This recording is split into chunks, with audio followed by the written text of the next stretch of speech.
नमस्कार, बहुत स्वागत है आपका। धनतेरस, धन को 13 गुना ज़्यादा बढ़ाने वाला दिन। इस दिन किया गया कार्य लंबे समय तक साथ देता है, इसीलिए जो भी करें अच्छा करें, शुभ करें।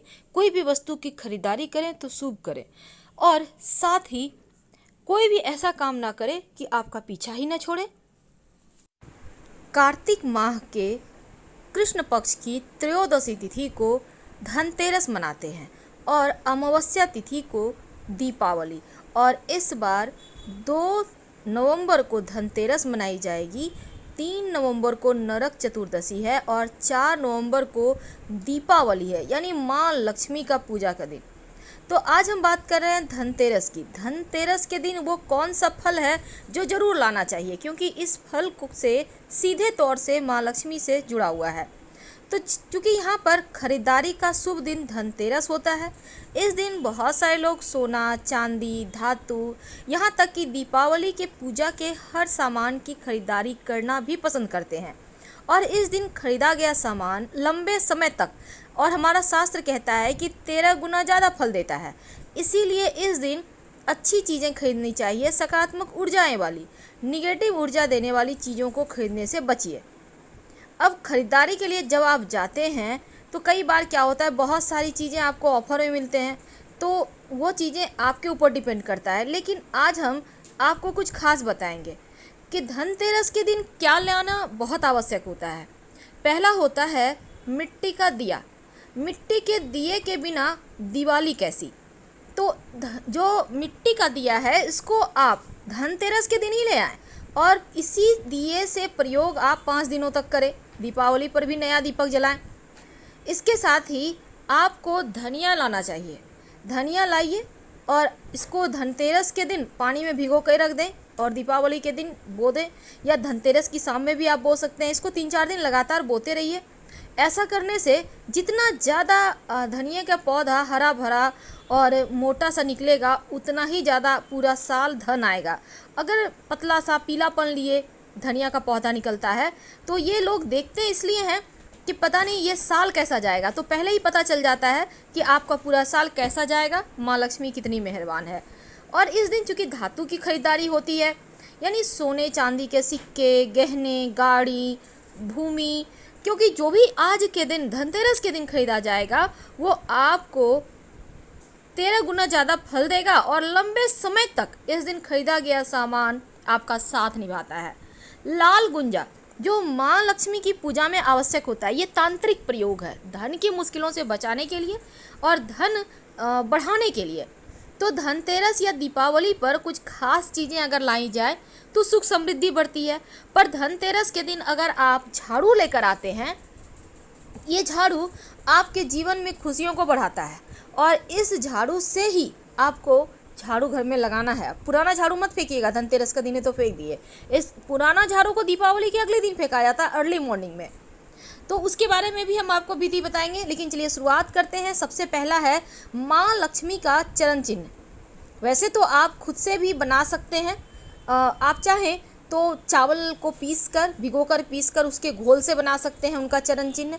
ऐसा बनाइएगा कि घर में प्रवेश कर रहा है, बाहर निकलते हुए मत बनाइएगा वरना लक्ष्मी चली जाएगी। तो ये चरण चिन्ह सिर्फ आपको धनतेरस नहीं, दीपावली को भी बनाना है। आप चाहें तो रेडीमेड भी आप ला सकते हैं, वो बहुत अच्छा रहेगा। अब दूसरी वस्तु है श्रीयंत्र। श्रीयंत्र को माँ लक्ष्मी का प्रतीक माना जाता है। आप चाहें तो स्फटिक का श्रीयंत्र ला सकते हैं, या फिर आप धनतेरस के दिन या दीपावली के दिन भी ले आइए और इस श्रीयंत्र को, जो अंग बना हुआ है, इस श्रीयंत्र को आप अपने घर के पूजा स्थान पर रखकर इसकी नियमित पूजा करें तो धन की बरकत होती है। और तीसरी वस्तु क्या है, देखिए तीसरी वस्तु है कुबेर महाराज की तस्वीर। आपके घर में है तो लाने की आवश्यकता नहीं है, लेकिन कुबेर महाराज जो है वो धन के देवता हैं और धनतेरस के दिन इनकी पूजा होती है। तो कुबेर महाराज और धनवंतरी दोनों की पूजा धनतेरस के दिन होती है, तो इस दिन आपको लाना चाहिए और पूजा भी उनका देर शाम में करना चाहिए। चौथी वस्तु है शंख। अगर आपके घर में शंख पहले से है तो लाने की आवश्यकता नहीं है। शंख भगवान विष्णु और माँ लक्ष्मी की पूजा में विशेष महत्व रखता है, और अगर आपको दक्षिणावर्ती शंख मिल जाए तो ये सर्वोत्तम होगा, दक्षिणावर्ती शंख बजाया नहीं जाता, बल्कि इसको स्थापित किया जाता है और इसकी पूजा की जाती है। इसमें चावल भरकर रखे जाते हैं, बिल्कुल साबुत चावल, और चावल को एक एक करके माँ लक्ष्मी के मंत्र बोलते हुए उसमें डाला जाता है। वैसे आप जो शंख बजाया जाता है पूजा में, वामवर्ती शंख, उसको भी आप ला सकते हैं और नियमित रूप से इसी शंख का प्रयोग आप सुबह शाम पूजा पाठ में कर सकते हैं। वैसे तो मोती शंख भी आप ला सकते हैं, हालांकि ये बहुत दुर्लभ है, लेकिन दिखने में खूबसूरत होता है। अगर आप मोती शंख लाकर अपने घर में पूजा स्थान पर रखते हैं, स्थापित करके चावल डालकर सफ़ेद कपड़े में बांधकर, तो धन स्थिर हो जाता है। तो मोती शंख संभव हो तो लाकर आप भी धन को स्थिर कर सकते हैं। तो इस दिन आप माँ लक्ष्मी और गणेश जी की मूर्ति ले आइएगा, जो आप दीपावली के दिन पूजा करेंगे। अगर आपके घर में धातु की प्रतिमा है, पारद की प्रतिमा है, तो फिर लाने की आवश्यकता नहीं है। लेकिन आप मिट्टी का हर साल चेंज करते हैं, हर वर्ष, तो आप धनतेरस के दिन ही गणेश जी महाराज और लक्ष्मी जी की मूर्ति ले आइएगा। तो अगली वस्तु है कौड़ी। लक्ष्मी जी समुद्र से प्रकट हुई हैं और कौड़ी भी समुद्र में मिलता है, इसीलिए माँ लक्ष्मी की पूजा में पीली कौड़ियाँ रखने की परंपरा है। वैसे आपको पीला कौड़ी ना मिले तो सफ़ेद कौड़ी को हल्का सा हल्दी से कलर करके भी आप प्रयोग कर सकते हैं, लेकिन पीला ही कौड़ी आप कोशिश कीजिएगा। इसके साथ ही आपको चाहिए कमल गट्टा। अब माँ लक्ष्मी को कमल का पुष्प पसंद है, तो कमल का पुष्प का जो बीज होता है, कमल गट्टा जिसको कहते हैं, इसकी माला भी बनती है। संभव हो तो कमल गट्टे की माला से आप माँ लक्ष्मी का मंत्र जप कर सकते हैं, नहीं तो उनकी पूजा में कम से कम 5 कमल गट्टा जरूर अर्पित करें। तो कमल गट्टा का प्रयोग से भी धन की मुश्किलें समाप्त होती है।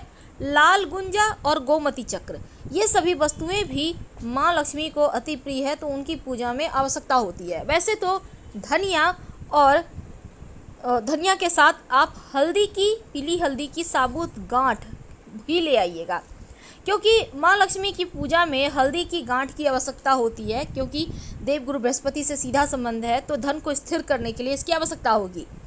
लघु नारियल, ये छोटा नारियल है, ये आम नारियल से छोटा होता है और इस नारियल को श्रीफल कहते हैं, यानी देवी लक्ष्मी का ही फल है, तो इसको आप लाना मत भूलिएगा। वैसे लघु नारियल अगर ना मिले तो कोई बात नहीं, आप साबुत नारियल तो लेकर आएंगे ही, पानी वाला नारियल। लेकिन जो फल आपको ज़रूर लाना चाहिए इस धनतेरस पे, उसको कहते हैं सिंघाड़ा। आपने देखा होगा पानी वाला सिंघाड़ा, ये पानी में होता है, तो इसको आप ज़रूर लाइए और माँ लक्ष्मी की पूजा में इसको भोग लगाइए, प्रसाद के रूप में पूरे परिवार के साथ खाइए। पर धनतेरस के दिन ही ये फल लाना है, और जब आप इस फल को ले आते हैं तो लक्ष्मी स्थिर हो जाती है, क्योंकि इस फल को भी श्रीफल कहते हैं। और ये पानी वाला सिंघाड़ा जो होता है वो माँ लक्ष्मी का फल है, तो आप इस फल को ले आएँ।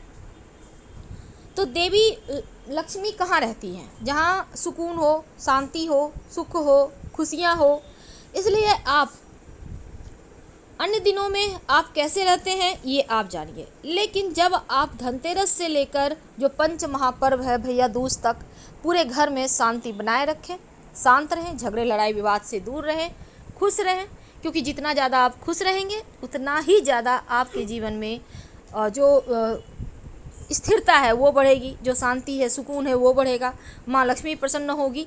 और गन्ना, जिसे हम ईख कहते हैं, गन्ना माँ लक्ष्मी को सबसे ज़्यादा पसंद है, क्योंकि माँ लक्ष्मी का जो एरावत है, एरावत को गन्ना प्रिय है, और जब एरावत प्रसन्न तो माँ लक्ष्मी प्रसन्न। इसलिए पूजा में गन्ना लाकर आप जरूर रखिएगा, धनतेरस के दिन ले आइए और लक्ष्मी पूजा में इसका प्रयोग कीजिए। और ये जो गन्ना है ये जीवन में खुशियाँ बढ़ाता है। पर अनार, जिसको हम बेदाना भी कहते हैं, अगर एक भी आपको मिल जाए तो लाकर लक्ष्मी जी की पूजा में इसको अर्पित जरूर कर दीजिएगा। अनार अर्पित करने से स्वास्थ्य अच्छा रहता है, धन की मुश्किलें दूर होती है, टोने टोटके समाप्त होते हैं। फिलहाल विदा लेते हैं। हर हर महादेव।